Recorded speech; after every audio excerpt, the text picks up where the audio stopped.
Improve your English with this short detective story. Listen carefully and try to solve the mystery. The Midnight Thief.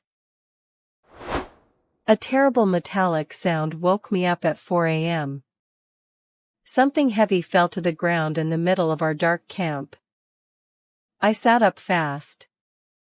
At the exact same moment, the tent next to mine opened. Two heads appeared in the dark. It was Alex and me.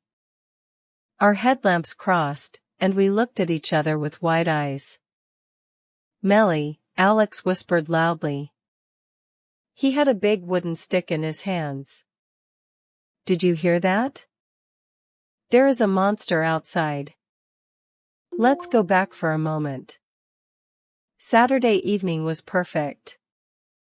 Our group of 10 students went to the forest for the weekend. We sat near a big, warm fire, played the guitar, and talked for hours. At 3 a.m., everyone finally said goodnight and went to sleep. The camp became dark and quiet. And then, just 1 hour later, that scary crash happened near the kitchen table. "There's someone out there," Alex whispered very seriously. "Let's check the kitchen." We crawled out of our tents and walked on tiptoe toward the camp kitchen under the trees. We shone our headlamps around. The big cooking pot was on its side on the ground. 3 bags of food were torn open. I checked the thermal bag with tomorrow's breakfast and my heart sank. "Alex," I said. "The sausages are gone. All 10. And 3 cans of stew. Tomorrow morning everyone wakes up hungry and angry." Alex pulled his hood up and looked around at the dark trees. "Melly," he said. "This was a forest monster. A wild bear or a raccoon gang. I read about this on a forum. But I have a scientific plan. Wild animals are afraid of ultrasound.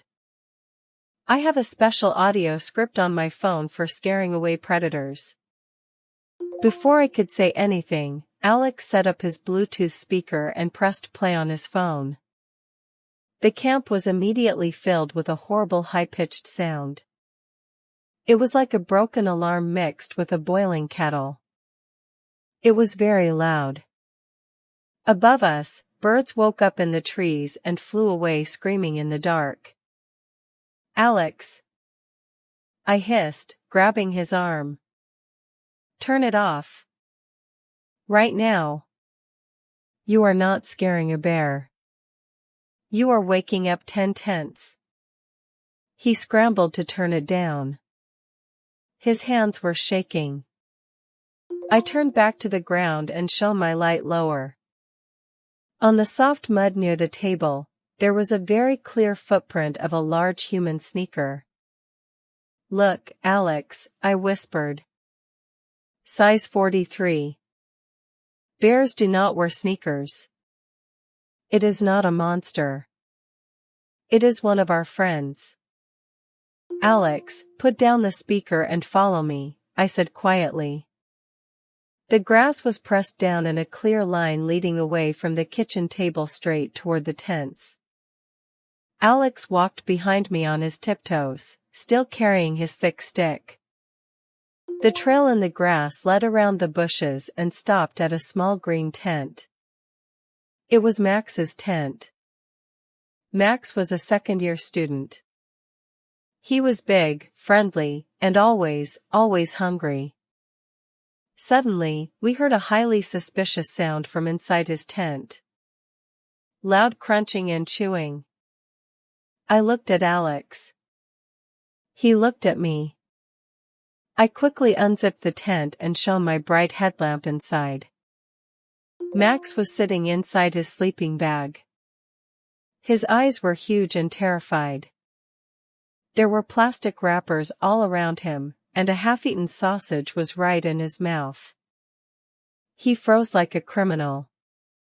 Alex slowly lowered his stick. "Max? You are the forest monster?"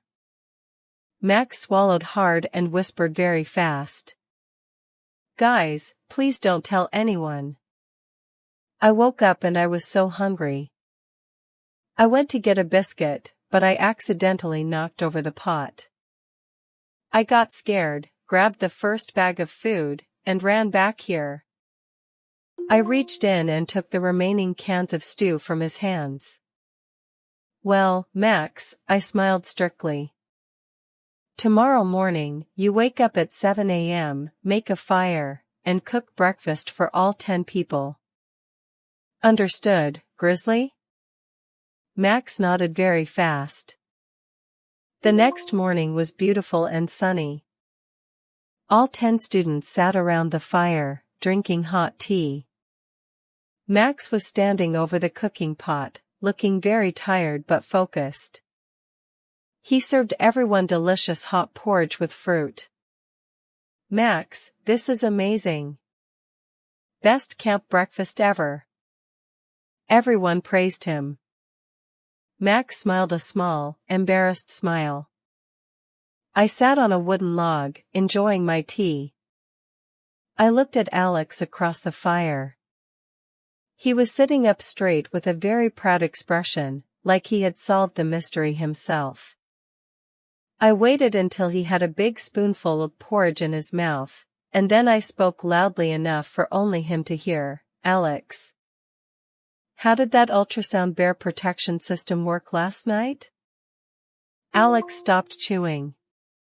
He looked at Max, then he looked at me. He let out a tired sigh, smiled, and gave me his final answer. Closed, Alex said. If you enjoyed this story, leave a like and subscribe.